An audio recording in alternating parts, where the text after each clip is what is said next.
ओम शांति। आज 15 अगस्त 2026 की साकार मुरली के मधुर महावाक्यों का सार है। बाबा कहते मीठे बच्चे, सबको यही पैगाम दो कि देह सहित देह के सब धर्मों को भूल अपने को आत्मा समझो तो सब दुख दूर हो जाएंगे। बाबा कहते हैं कि बस एक बाबा को याद करते चलना है और बाबा कहते पवित्रता के मार्ग पर चलना है। अनेक दुखों और विकारों से मुक्त होकर अपने वास्तविक स्वरूप को प्राप्त तभी कर सकेंगे जब बाबा कहते हैं ना पवित्रता पर चलेंगे। आगे बाबा समझाते हैं, ये संसार परिवर्तन के चक्कर से गुजरता है। सतयुग में पवित्रता, सुख और शांति होती है, फिर धीरे धीरे विकारों के कारण पतन आता है।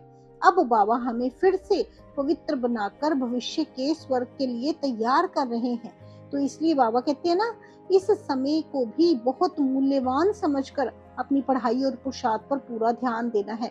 बाबा कहते हैं सबसे बड़ा काम है अपने विकारों पर विजय पाना। माया के विघ्नों से डरना नहीं है, सेवा में अपना सब कुछ सफल करना है और किसी भी उल्टे सुलटे कार्य में अपना समय और शक्ति व्यर्थ नहीं गंवानी है। बाबा कहते अपने घर परिवार में भी बहुत प्यार और मधुरता से चलना है, झगड़ा नहीं करना है, सभी के साथ प्रेम से व्यवहार करना है। बाबा की याद में रहकर अपने जीवन को श्रेष्ठ बनाना है।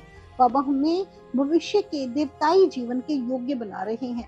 आज की मुरली में मुख्य जो 5 धारणाएं हैं, पहली धारणा है स्वयं को आत्मा समझकर बाबा की याद में रहना है और पवित्रता को जीवन का आधार बनाना है।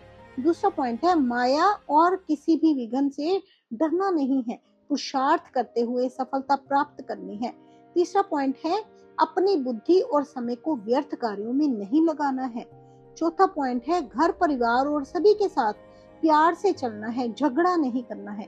बाबा कहते बल जहाँ भी जाना है जाओ, जेवर आदि भी पहनना पड़े तो पहनो, लेकिन ध्यान कहाँ पे होगा, एक बाबा की तरफ, फिर इन चीजों में मुंह नहीं जाएगा। पांचवा पॉइंट बाबा कहते ज्ञान अमृत पीते हुए श्रेष्ठ कर्म करने हैं और एक बाबा से अपना सच्चा संबंध रखना है। वरदान है अपने संपूर्ण स्वरूप का आवाहन करने वाले स्मृति और विस्मृति के चक्कर से छूटकर सदा स्मृति में रहने वाले आत्माएं ही वास्तव में चमकते हुए भाग्य के सितारे बनती हैं।